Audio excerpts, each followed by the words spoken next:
and gently as we get ready for the NFL draft next Thursday, a week from today. And joining us now to kind of give us his thoughts on what may happen on Thursday, Yogi Roth, Big Ten analyst. How we doing, Yogi? What's going on, man? How are you? I'm doing great. Great to hear your voice, man. How are you? Appreciate it. Good, man. Good. We're getting ready for this draft. Not a lot of guys from Arizona State, but on the national level, Tyler Shough, who Manuch has been training for the last 15 years. About 15 years. Yeah. 15 years. A lot of talk about that right now. I'd love to get your thoughts on him right out of the gate, and because it's a decent, not great quarterback class, but some pretty good players here. Yeah, no, love Tyler. I mean, number one, probably best flow in the draft. Let's give some props there. He's had that hair together since he was in high school. 25 and married, and he's still looking great, man. So love everything about him. But on a serious note, as a player, it's just been fun to watch him navigate what I always coin like as scars that quarterbacks have to generate in their career. I mean, think about him going to Oregon and leading to a Pac-12 title in COVID while sharing time with Anthony Brown, having to navigate it. Goes to Texas Tech, driving, gets injured, has to navigate it. You know, that's just kind of been part of his career. And I'm going to do something tomorrow. I'm actually going to be on Good Morning Football, the NFL Network. I was on today, and I'm on tomorrow morning again. And I'm going to talk about, sleeper quarterbacks. And I think in the last week, Tyler's name has skyrocketed and maybe a little more popular. But I'll still put him on my list because I want to tell his story. Just about a young man who's just believed in himself and continued to believe in himself and hasn't flinched whenever anything has gotten challenging. I think it's going to bode so well for him when he gets to the league. And I think this draft is not as talented as it's been in years past. I think at the quarterback position, there's 5 to 6 quarterbacks that I think are going to be there for anywhere from 5 to 10 years. And I say that because they have so much experience. Mm-hmm. Tyler, you look at Max Brosmer, you look at Dylan Gabriel, we look at Quinn Ewers. I mean, all these guys, Cam Ward, Shedeur Sanders, they played a ton of snaps. I think it's just going to bode well for their maturity when they get into a facility. And then when they get their shot, then they're going to have to make the most of it. And they all will get it, Tyler included. And I believe in them, man. I don't know if the Giants will take them. I don't think at 3. But do they get him at a different time? And, there's a couple teams that we know need a quarterback. And I hope one of those is where he lands. And I just hope it's a healthy situation because that's, as you know, that's so much of it as well. And Yogi, I talk about this a lot about, the mental maturity. I think you alluded to it too. And you talk about reps. And a lot of guys may not be the most talented quarterback coming out, but the most, I said, NFL ready quarterback because of the maturity, the reps, the way they handle things, the adversity that they've overcome and still had success on the field. That bodes extremely well. And I said that about Bo Nix last year, said that about Deshaun Watson.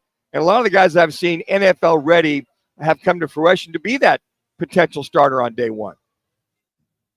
Yeah, I think you're right. I mean, he's just been through so much that I think when he gets there, and not just like in terms of being hurt or, controversy of the position, but just having to learn multiple systems, having to learn from, different head coaches and different philosophies.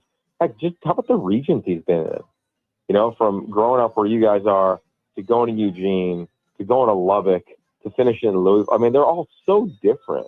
But I just don't think he's going to be phased when he gets there. He'll come in, it'll be about ball, no matter how much he signed for, et cetera. And I think people are just going to feel his presence when he walks in. And that's what I think is really cool, again, about this draft. So the guys that you referenced, the guys that I said, like, I think we're in an era, this kind of COVID bonus year world, where I think when we look back on it, we'll say, wow, these quarterbacks really benefited from another year of experience, multiple years of experience in some of these cases. And I think it's going to allow them to just be able to navigate what the NFL is. I don't think they're going to be making some of the mistakes that some guys do that, come out with 15 starts under their belt. I think what's also interesting is in talking with Tyler before his decision to go to Louisville, how well thought out he and maybe a lot of the other quarterbacks out there, receivers or whatever position, about where they played their last year. Jeff Brom, as you know, runs a pro-style offense. That's where Tyler wanted to go to hone his skills for this draft day. Yeah, I love it. And look at what he's done, right? Here comes Miller Moss right behind him. And you're right. I mean, he's quarterbacks now with these one-year deals, which is like a different show, right? Like, I don't think any of us love where the sport is at in that regard. But to have the discernment necessary, not go take, I'm sure, what could have been a bigger payday somewhere, not go take a bigger fan base and, maybe a more hectic schedule, but really lean into the development of the position. And I think that's what everybody I've talked to in the NFL bring him up. Like, yeah, he's just continually sharpened his axe every single time out and every single year out. Yogi Roth is our guest on the Right Toyota guest line. Yogi, my question involves the teams that are searching for a quarterback.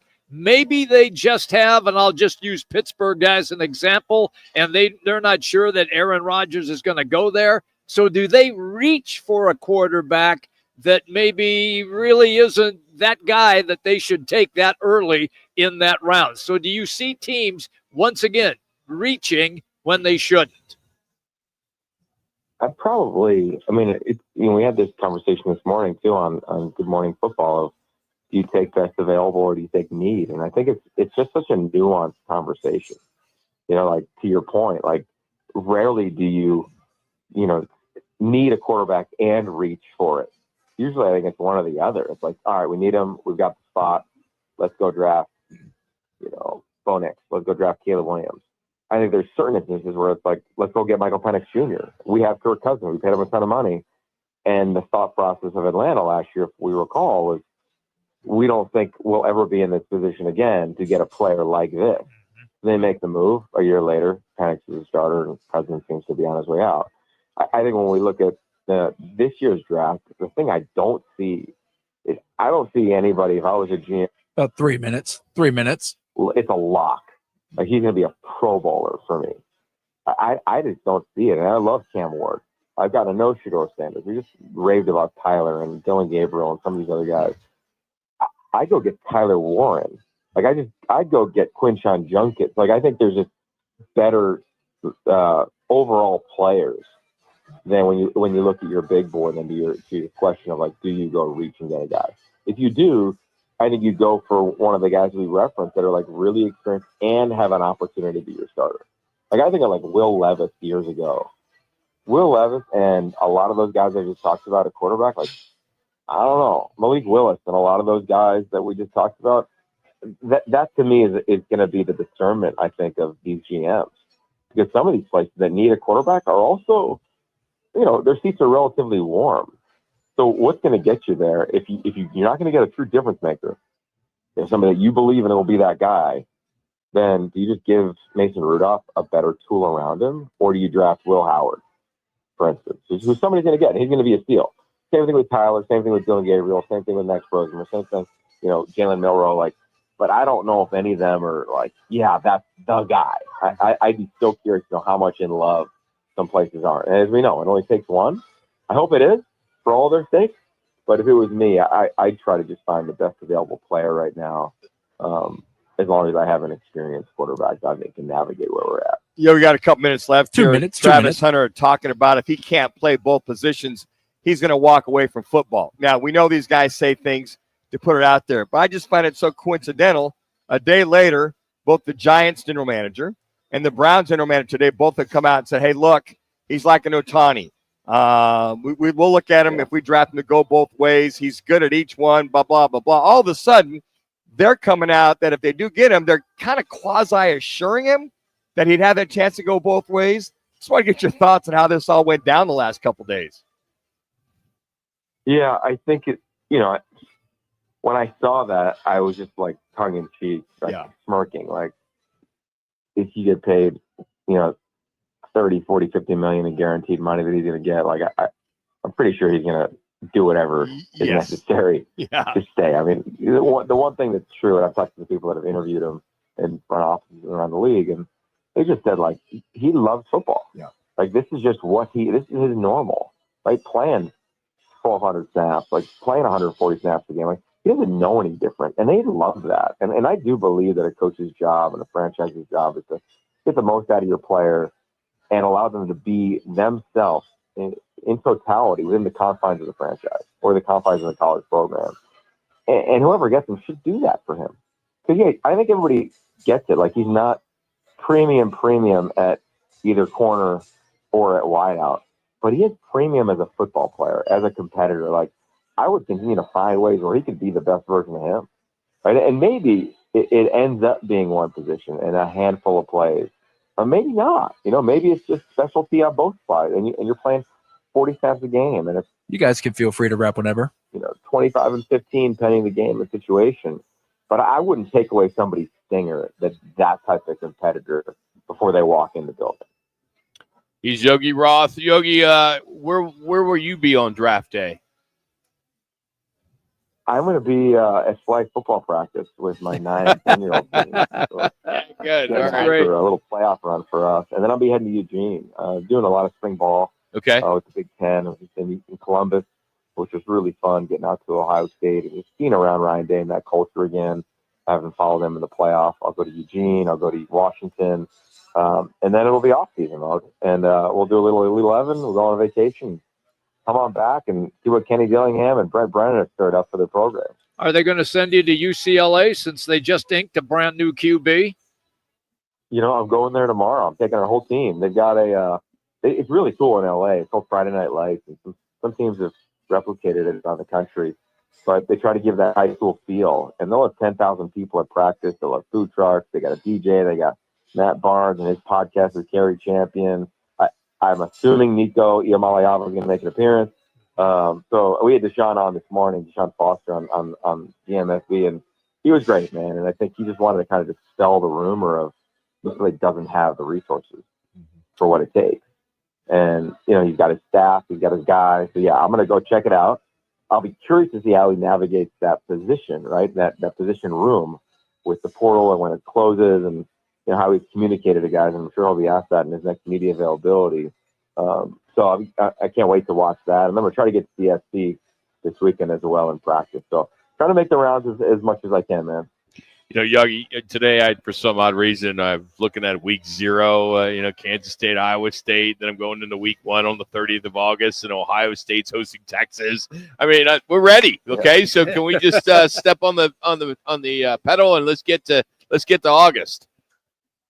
No, not yet. I'm not ready. No Okay. way, man. I'm not ready, man. I'm not ready. But no, it'll be fun. I can't wait. I mean, it's been really cool to see some of these other places around the country, and then stay connected with the schools that we covered for so long out west, the Pac-12, and obviously trying to do it on my podcast, etc. So I'm looking forward to it. I can't wait for the portal thing to close, though. Yeah, I'll say that. I think the spring window is just ridiculous. Can we get think of not just like Nico, but think of the quarterback who went to UCLA. But these guys that made the decision and now are they don't have a place. Like, that's to me the part that is just jacked up. Can we have these Clear to kids? start rapping. Can we have these kids sign like a promissory note or something that they have to stay? Stay at one school, and you can't do it twice in 1 year. I mean, this is ridiculous. Come on, Yogi. It's just somebody needs to get involved. Yeah, well, I think it's also changed the nature of the game. I think of the 2 schools in your backyard. Like Brent Brennan's job, you could argue, is much more of a challenge than Kenny Dillingham in terms of year 1. Yep. Brent had to hold the team together and make sure guys didn't leave. And I'm sure there was a version of placating to a certain degree, maybe not being as, the hard edges maybe you want it to be. That's why I think year 2, I'm all in on Arizona now. Compared to year 1 Arizona State, I mean, he's taken over a really challenging situation. I mean, remember the UCLA game when, they're running this formation we hadn't seen since, who knows when. And I think that's part of it is when these jobs come open. God, if you get a team that's won, it's tough to navigate because you're just trying to hold what looks like a good roster together. You kind of don't even have a chance. I think it's even harder. So yeah, man, I'm with you. I'd love to see guys sign a 2-year deal. Mm-hmm. My heart broke when I watched David Bailey go to Texas Tech, defensive end at Stanford. Not because I don't blame him, but I'm just like, okay, maybe you got paid a bunch to go to Texas Tech, and I guess Stanford is up and it's not very stable right now. But dude, like, you're gonna walk away from a Stanford degree, that's why I think places like that, if they get it right, like the Notre Dame, Stanford, like a couple of these academic institutions, you can try to get guys for 3 years to be there. I've talked to recruits and their parents about that of like, go play. Got to wrap up after this one. Like, be really happy. And then when you become like a relative adult, then you can make your business decision in that regard. But I'm not into the 1 years, and I get it. We just got started raving about Tyler's been at 3 schools, but and all situations are different. But man, we're just missing out on so many things. Take away like us being older guys of like the lessons in life. How about the friendships in life? Yeah. Like the bond that you make on the floor of a locker room after a workout, and it doesn't happen in one off season. It happens in multiple. That's the part where I hope we don't get too far removed from things like that. I agree. Yogi, thank you as always, man. We'll be watching tomorrow on the NFL Network. Thank you. Thanks, bro. Yogi Roth joining us. Follow him on Twitter at Yogi Roth. Of course, he's got a podcast, and he's one of the best in the business, so we appreciate his time. All right, we need a contestant to challenge Tatum here at the Twin Peaks at Deer Valley. You're playing for a man card, $25 gift card, and you got